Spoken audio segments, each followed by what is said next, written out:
experiences? Well, often in these stories, the forest is used as the unconscious. Not only the forest represents the unconscious, often in mythology. And, you know, when a character has to go into the woods, that means you've got to go into yourself. You're going to have to go into new territory. And also under the water, similarly, also represents unconsciousness. And what's interesting about it all, Joe, is like not only ancient mythologies and old stories, but also personal dreams. If you yourself have a dream, like this is where the work of Joseph Campbell intersects with the work of Carl Jung, that dude.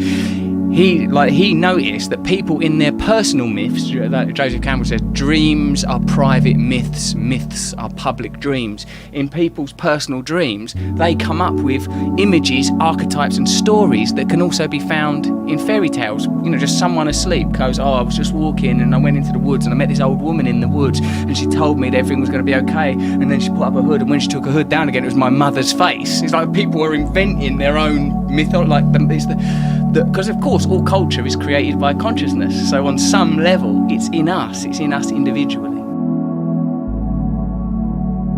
It's the more diverse our culture becomes, like, you know, it's weird, isn't it? Because we're experiencing on one level globalization and homogenization, where culture through like corporatism is coming uniform throughout the world, but also there are many disparate experiences. But on some level, as human beings, if we're anatomically as similar as we are, perhaps it's safe to assume that we're psychologically comparably similar. Like, you know, even though you and I are sort of different body types or whatever and look sort of at a glance kind of different, we're both ultimately got the same organs, we're running in pretty much the same way. Well, perhaps we have the same psychological palette. So throughout the world, everyone's having a very similar experience of being human. The anxiety of not being good enough, the fear of death, constantly looking for something in the outside world that's gonna solve the problems, that's gonna answer your questions. And like, in a lot of these ancient texts that I've mostly got at through Joseph Campbell or, you know, Hinduism for beginners, that's normally my entry point. I, like you, am an autodidact, self-taught person. That's one of the things I like about your podcast, is you can hear, this is a person educating themselves and continuing to educate themselves through life.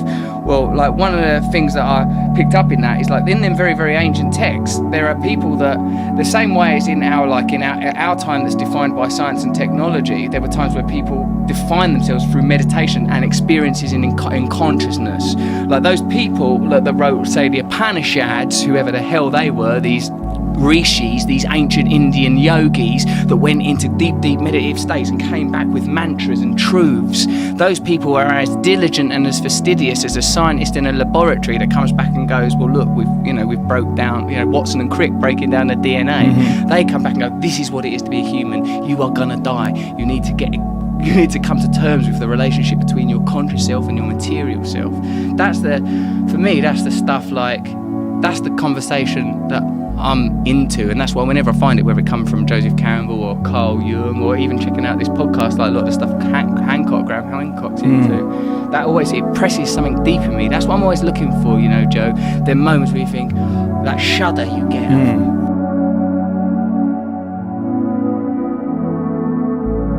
For me, drugs were always a thing that I trusted to make me feel a little bit better. Like, and so when I was smoking weed, it was like, oh right, there's that thing I found that makes me feel relaxed. When it became coke and heroin and crack, it was the same reason. It was an attempt to nullify, medicate and contend with an inner sense of disconnectedness and discontentment, which I think is a thing that comes up a lot on your show in other guises, because I think that's, in some way or another, we're all looking for this sense of connection, this sense of completion. I think, in fact, the thing that led me to be a drug addict or, you know, sex addict, gambler, whatever kind of addict you are, I think the thing that's driving it is this need for connection, this sense that, is this life? Because this don't fucking seem right to me somehow, this system you've got this living by.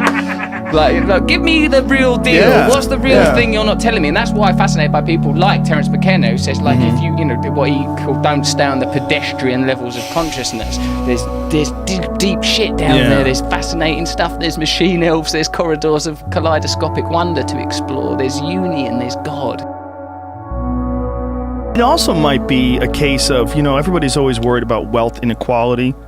in this world, there's also a possibility of consciousness inequality, and that these people that have grown up with shitty parents and shitty neighborhoods, they feel left out by even your ability to seek peace and altruism. Like, who are you, this guy? Why are you so lucky?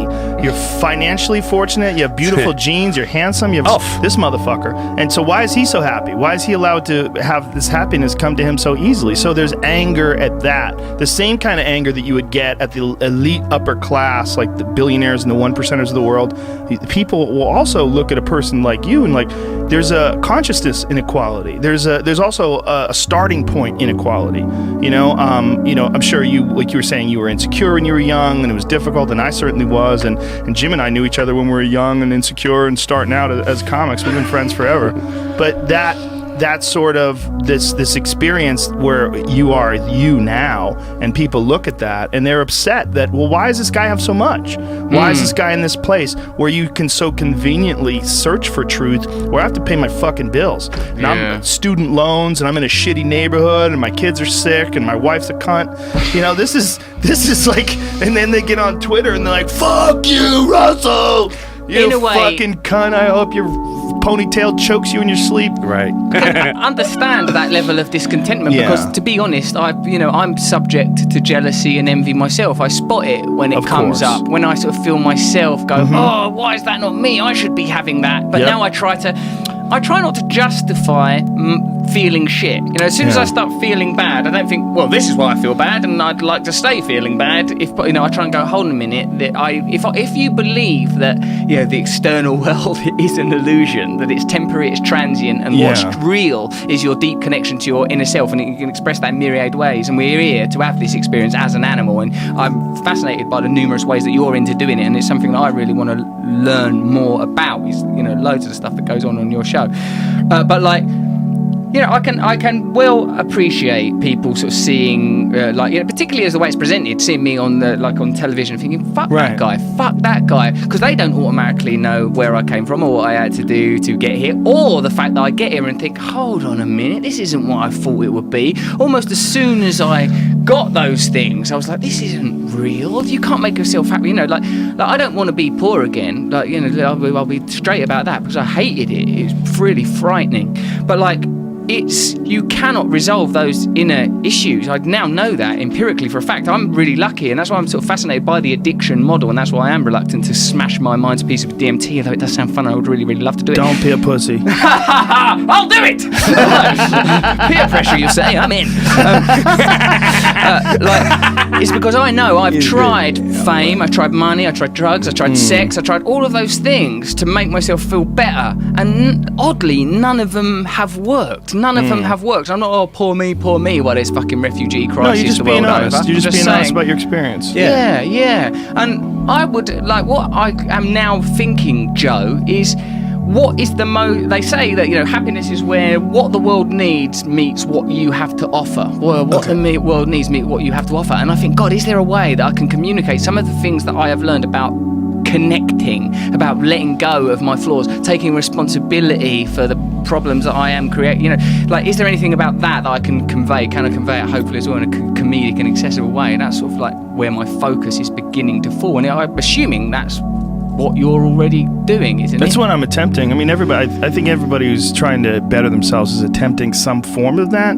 But it's also what you're dealing with when you're talking about the criticism of you. They're trying to define you based on one interview or one article or one thing that you said in response to one piece of current event. And so it's like they're quote mining a lot of times in a lot of ways, looking to have a more concentrated form of that jealous expression that we were talking about. It's got to be something about this guy I don't like. That's it. Yes. I don't like how he went on Fox News and mocked America. Yeah, you're mocking the journalism? Yeah, you think you're better than these people that are here telling the truth? Well, I think the way that works for me is that is a thing that is called confirmation bias, isn't it? You're already feeling something inside yourself, and then you're sort of unconsciously you're scanning data to get confirmation of so if I feel insecure because you're super good at MMA and have black belts in jiu-jitsu, instead of dealing with my own feeling of, oh fuck, if this becomes a fight I'm not going to be able to deal with it, I would rather go, no, this guy's like, and I'll find something to complete that. Right. Oh, he had advantages that I didn't have. If I Yeah. had this, I would have been.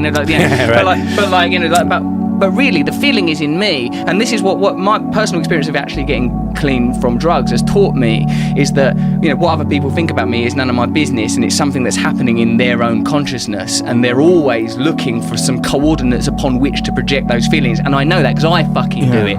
If I start getting jealous about, you know, some super successful guy or someone who's super good at fighting or whatever, I'm dealing with something inside myself. So now I try not to bring that shit to the world. I try to go, right, Russell, you better deal with this feeling of inadequacy or this feeling of jealousy or this feeling of insecurity, because otherwise it's going to ruin your experience of being human. Instead of going, no, the problem is this guy or that guy or this person having a successful podcast, I try to go, no, Russell, connect with yourself. Yeah. You know, I'm trying not to blame the outside world for my shit anymore. Well, I think in a lot of ways, these are really complicated thoughts that we have, and in many ways we're almost a victim of this constant need to evolve. Like the body and the brain is set up to constantly be comparing ourselves to others and to feed off of each other, whether it's through jealousy or inspiration, to try to achieve higher and higher levels of competency at anything, to develop more social credibility, to develop more clout in the community, to feel better about your own existence. It's almost like what we're dealing with is some sort of a programming that is constantly set up to innovate and to continue to get better and better at everything. So if I see you in some movie, I'm like, how come I'm not in these fucking movies? I don't even get these auditions. I need to fire my manager. And these ideas, they motivate movement. They motivate momentum. And you can use them or not use them, but we don't know how to handle them. And no one's telling us, and our parents didn't tell us, and their parents didn't tell them shit. I heard this amazing... Back to the slavery.